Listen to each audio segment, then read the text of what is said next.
Hey everybody, this is Dr. Jesse Jackson, the third best-selling author and facilitator of the Don't Kick 'Em Out book and training series.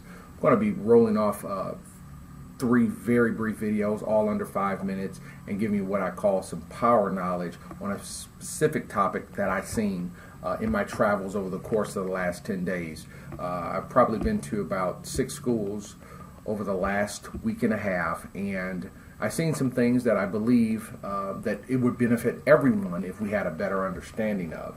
So the first thing is when we're working with school leadership, we're really attempting to get them to understand some basic core philosophies on how to run an organization. Running a school should be understood as you're running a business, and if without that understanding, we have found that many school leaders really can find themselves in a losing position. The goal of administration is to win. First thing that we see that folks do that always sets them back is they are reactive instead of proactive. True leadership always has to have an understanding of what exactly it is I need to be doing, why I need to be doing it, and always anticipating things that are coming. What a lot of times, unfortunately, I find so many people that are doing what I call hope philosophy. Like they hope nothing happens. They hope nothing goes wrong. Man, I'm telling you, that's so far off.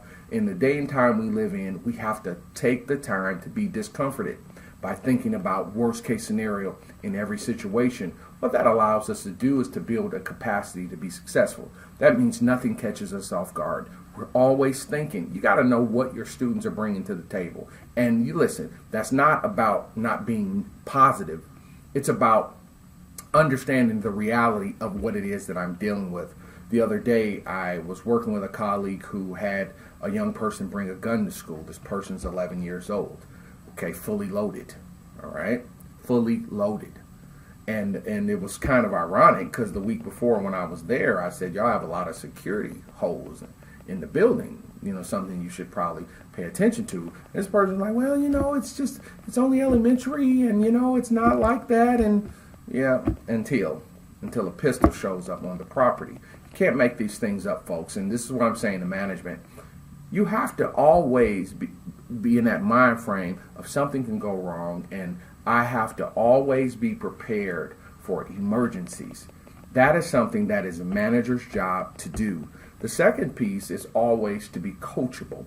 And what we find is sometimes we have some leaders that are at different points in their life, but they're not really good at listening. And it's not that they don't per se listen to me. They don't even listen to their boss. They don't listen to their other colleagues. So they'll have a tenured principal who's a colleague, and they're trying to advise them and tell them what to do and how to miss this ditch here. And they're just not good at listening. They're not coachable. They get in their feelings. You say something to them, they get offended very easily. And a leadership and a management position is no place for that type of temperament or personality. You'll always find it very difficult. If you're not coachable, you're not going to be successful. You're going to be a losing principal. You're going to be a losing superintendent. If you're not coachable, if we can't look in your account and find, a high level of advisement that you're being given, I can tell you right now what your outcome's going to be. Having seen so many leaders really get in a bad situation that calls on negative news attention, where they have to fire people, they get in really, really horrible sexual harassment situations.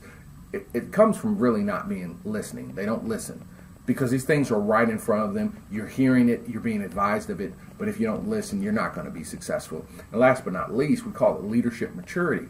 What we found was over our time of being a trainer and an advisor, we have found that the people that have been most receptive to the things that we've done have always been mature leaders. And that's not necessarily an age. We can just see somebody that has had a little experience in leadership. They're a little bit more understanding to what is required of a leader, of a manager. They have a little grit. They have been through something. They've kind of got some war wounds, so to speak. They've been through something, so they have an understanding of what we're really trying to do in that role, in that position. Most of the people that I really keep in really consistent contact with are superintendents, and they understand the grind. They understand what the process is to get to where you want to be. When we find, and I've been very disappointed this year, a lot of our first year principals who were APs last year are not doing very well. And a big part of it is that when they get the job in the, well, first, being an AP doesn't translate to being a great principal. Like being a great teacher does not translate to being a great administrator. They don't translate. They're two different skill sets.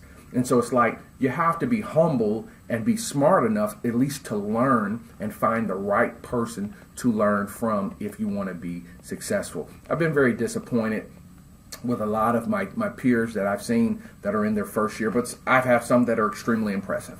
Like extremely impressive. Like they were ready for the opportunity. When they got the opportunity, they took it and they ran with it. So the key is this: be proactive, be coachable, and understand that you have to be mature as a leader. It's not about you. It's about the overall outcome of the organization, and you are a key pillar to making those outcomes come to fruition. And it is so important that you be mature, be able to listen, be able to be open to the things you need to understand. Don't ever be known as a person who doesn't listen. And I sit with so many superintendents sometimes that are so unhappy with their principals, and the number one thing they say is they don't listen. They're doing their own thing.